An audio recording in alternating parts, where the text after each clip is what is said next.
And we're live. Sorry for the delay. I had some phone calls to make. Oh boy. Hold on.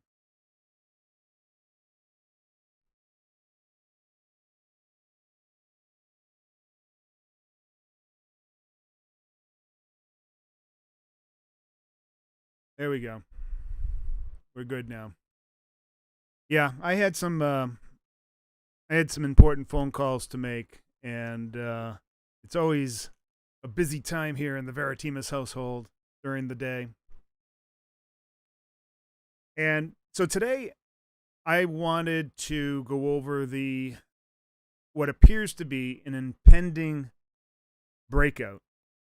Now, a lot of people are really steadfast on the idea that this market is going to just roll over. The bubble has burst. This is the secondary top, and now we're just going to roll over and die like dogs, as the president would say. We're going to die like dogs. Are we going to die like dogs? I really don't know. I don't feel that. And I'll tell you why I don't feel that. Let me see if I can get. There we go. I need to get the chat up here. Hold on. Pop out chat. Let's put that into view. All right, we got the pop out chat. Please, I want to get your opinion as well. Also, while I'm doing this, you could take the time and go and smash that like button right now. Smash it. Smash the hell out of it. We'll only smash it one time, so to make sure that it turns blue. And, all right, so I have everything else set up here. Do I have charts?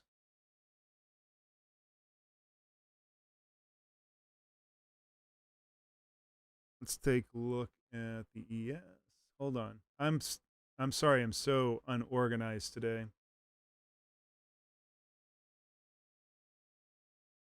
Holy crap. That is awesome.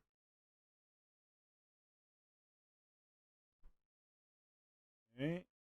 Take that off there. You don't know what I'm doing, but I'll show you in a second. Onto the charts. Okay, so here we are. This is the S&P 500 E-mini futures contract, which we use in place of the SPY or the SPX index or whatever, because this is what most people are trading, actually trading. Some people are trading the SPY. The SPY, because it doesn't trade over the weekend, or any weekend, will naturally have gaps included in it. And so sometimes those gaps make it a little bit difficult to do a reading. That's why I like the futures, which are more of a continuous contract. However, if you were trading the SPY, you would have seen a gap. Well, why don't we do that? Let's put a SPY chart up, and you would see very clearly that there was a massive gap. There was a massive gap. It gapped way up here, and then it gave almost all of it back. Can you see that? I can see that. Let me just zoom in on that a little bit, and we can take a closer look. We can see that massive gap. It gapped up, and then the tail came all the way down to there, and then retreated back up. Say, whoa, Nelly. So, yeah, gaps. I guess gaps have to be filled. So that gap was effectively filled, but it was just the SPY. However, in the futures, we just went up. We just went up. So you would get a very different technical, analytical call on those two charts that represent exactly the same thing. This is why doing technical analysis is so BS. It really depends on what you're looking at. Now, one analyst might think that a gap has significant meaning and the filling a significant meaning. And then the other would say, there was no gap. I mean, it just went up. Oh, so that's why I would rather have more continuous chart data. It's one of the reasons why, analyzing or looking at charts for Bitcoin or Forex are so satisfying because of the continuous data 24 hours a day. And they don't present these types of problems or these guesses that people have to make or these new hypotheses because there's a gap. Gaps. Oh, screw the gap. Gap this. Anyways, that's enough about gaps. I've written extensively about gaps. I've developed many trading strategies around gaps. As a matter of fact, I think if you go to my Trader of Futures website, you'll find some interesting articles on gaps and how to analyze them, how to measure them, how to quantify them, blah, blah, blah, blah, blah. We could just go on and on about gaps, but that's not why we're here. We're here to talk about the market and whether or not it's at the verge of an impending breakout, and will that succeed? And if it does, can we pin the tail on the donkey? I don't know if you're familiar with that. That's an old birthday party game. I don't know. Do they still play pin the tail on the donkey? Anyways, it basically means hit it on the head. Hit the nail on the head. Is it going to do it? Are we going to be winners? Now, looking at this volume profile chart, I look at that and I say, well, we have a massive, massive volume node that we're teetering on the upper edge of it. You know, you can see that huge gap right after this. Huge volumetric gap right there. Let me draw some pretty pictures for you people from California. So we have this huge gap right there. Yeah, see that? Big friggin' gap. And that is significant. Now, we could fill that gap with something that's a little easier to see like that. There you go. And the edge of that gap, edges of volume nodes are extremely important. Those are the event horizons. They are the precipice. They are the most important features in a volume profile chart. They indicate where supply and demand have diverged, have parted ways. It's the no-go zone or the go zone, depending on your point of view. It's either in or out. For whatever reason, the market does not find value above this level. But it finds value where we are right now. Finds tremendous value. Now, of course, if we can span that gap and move up, maybe, I don't know, how many points would that be? We're at about 3,000. If we could move up about 100 points, 100 S&P points, 110 S&P points, we would get into this other volume node that was established. When was that established? That was established late last year. Actually, it was established between, here, I'll show you. This volume node right here was established. And this is an easy way to see where it was established. Wow, there wasn't a lot of activity that established it. That means that there was a lot of volume that happened in these areas. I suspect that, well, you know what we could do? We could break them down and use more volume profile tools to find out exactly where, just exactly where. How come this isn't?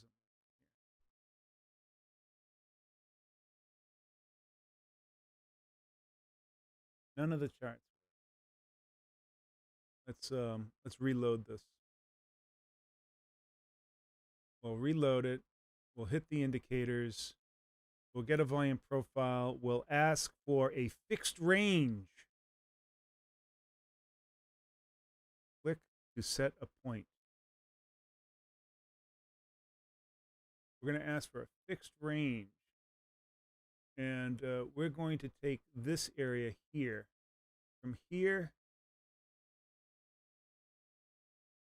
to here. Because that's apparently the area that would encompass that. See that? You see that right there? Now we can move this back. Let's make those different colors. The value up area. Let's make that a nice bright green. And then the down volume, we'll make it a nice bright yellow so we can see it. Important to see it. Oh, the down area. It's not yellow. That's the up and down volume. Make that.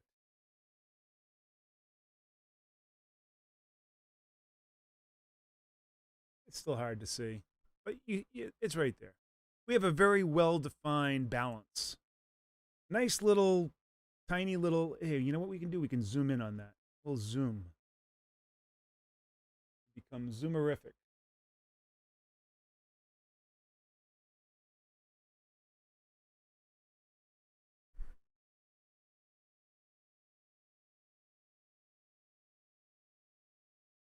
Right? And then the other area of volume is right here.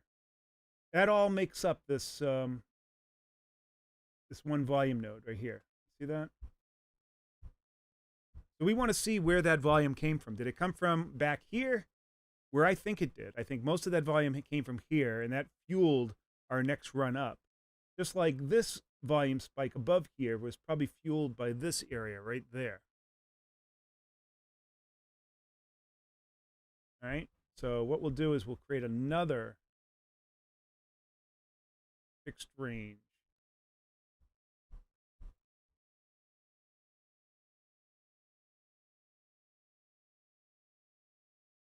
Sugar me.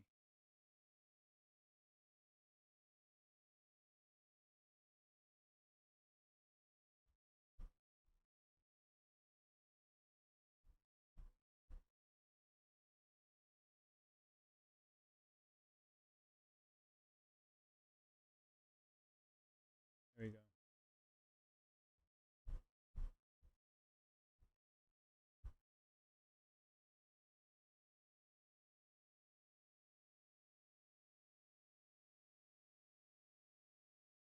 There we are.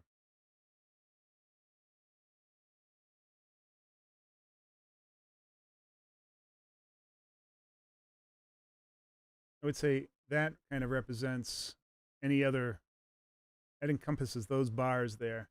But we can see that there's really not a whole lot of volume there. This big node is from way back here, where the rest of the market just took off before and fueled this massive run up to the all-time highs. Right there, back in November to December. Lots and lots of volume came in here and pushed that market up. That's what that node is above there. Now, the node below was fueled by this massive consolidation over here. We can see that if we just go over here and look at that. We'll just look at that. Massive, massive consolidation here. And that's where the big fueling came. But we loaded up here, then we came up here and gave it a booster shot and sent it to the moon.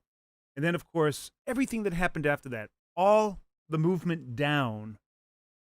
Now, a lot of people would say, well, you know, it was just bound to pop anytime soon.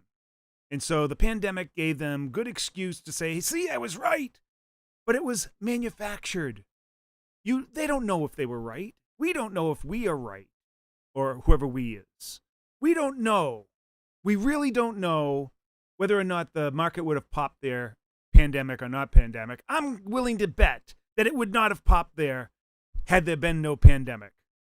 I'm just I'm just pushing it out there saying that, that's probably the most likely thing not to have happened, that the market would have just spontaneously dropped in the absence of a pandemic. So anything that happened after that is a complete anomaly, completely man-made.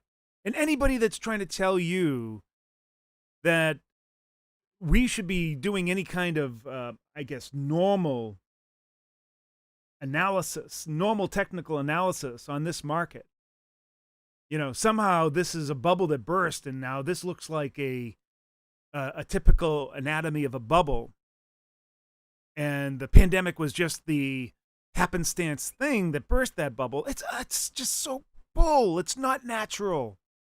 It is completely artificial. As a matter of fact, it's so artificial, when we got down to the bottom here on March 23rd, we said, screw this! To the moon, Alice! That's a Jackie Gleason reference. Probably way beyond 99% of you. But anyways, we moved up very quickly. Now, here we are at the precipice. The precipice of the platform that was created, that created that huge move up to all-time highs. We are now right at that same precipice. The same exact one. We are there. We are there. Should we break above this, we're going up again. We're going to all-time new highs. If we cannot break above this, then I don't know. I think that it requires further analysis. I'm not willing to say that that's where it all stops. That's not where it all ends. Because we're coming out of this pandemic. We're getting back to work, despite all of those weenie states that are trying to keep us down and destroy this economy for their own political gain. Despite them, the true patriots, the true Americans, are pushing this market up again for the benefit of the entire world.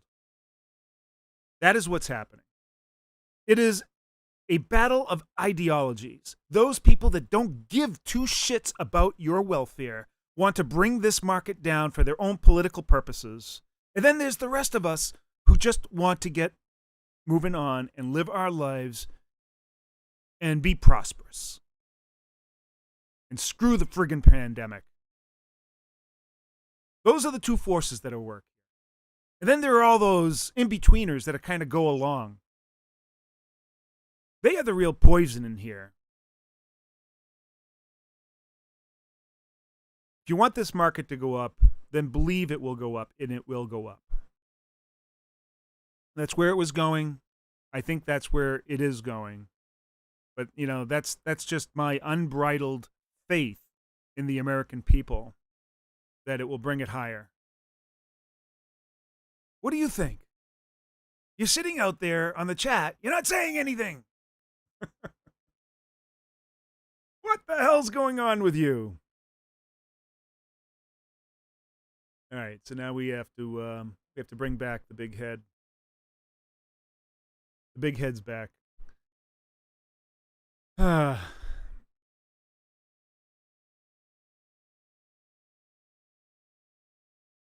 see.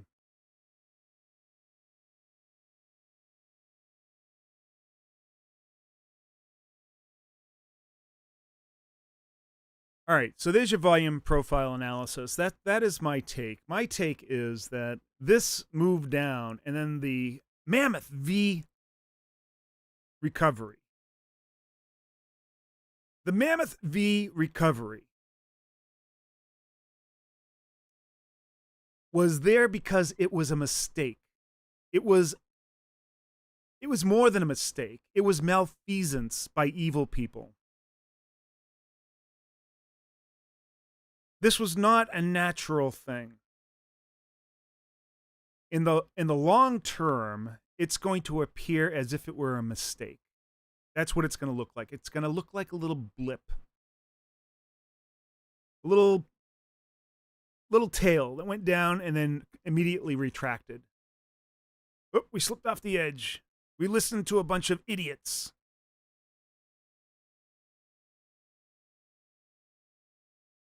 Fuck Elliott wave. Elliott wave is bullshit. Elliott wave is numerology. And if you believe in Elliott wave, then you'll die by Elliott wave. And Johnny, it is not going to dump. Surf and Goat, it is going to the moon. Smart Nexus, everyone was saying V-shaped recovery won't happen. Just as contrarian, I am inclined to say it's going up. Thank you, sir. It is going up. It is going much higher. Yeah, everyone back then was talking not a V recovery. They were favoring a U or an L recovery. An L recovery isn't even a recovery. That's what all the experts were saying. They grabbed onto that narrative as if they were some sort of seer, that we were in such dire straits that we would never recover. We're going to go into a deep depression, deflation as far as the eye can see. And doom and gloom. They are sadomasochists. They want us to die.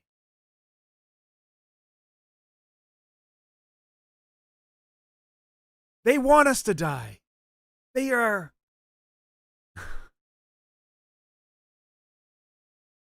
anti-humanist, is what they are. They are anti-humanist, these people who are embracing this pandemic, that embrace every new death number. They want that mortality rate to be as high as possible. And if you're denying it, you.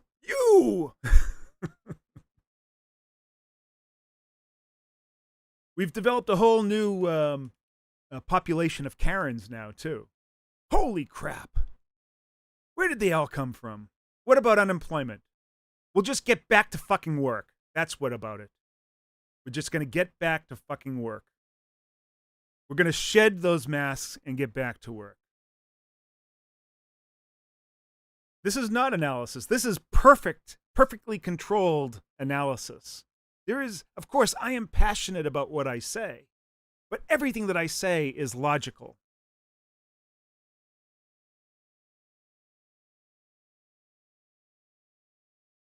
Ernie, if you're so smart, why aren't you a multimillionaire? Again, there is a red herring argument means nothing. Actually, I was a multimillionaire for a time. And then someone destroyed me. But I'm coming back. It's not my ambition, anyways, to become a multimillionaire. It's my ambition to be comfortable, carefree. And whether I have $100 million or not is inconsequential. What I can say is that I don't have to go to work, and you probably do. I've been able to stay at home with my kids since the time that they were born, see them grow up, turn into adults.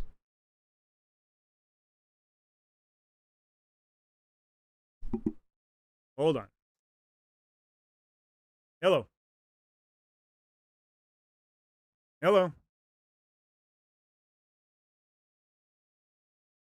Oh, how you doing? Hold on. Can you hold on, Dave? One sec. Yeah. All right. Got to take this call. Got to go. Thank you very much. See you tomorrow. All right. Just had to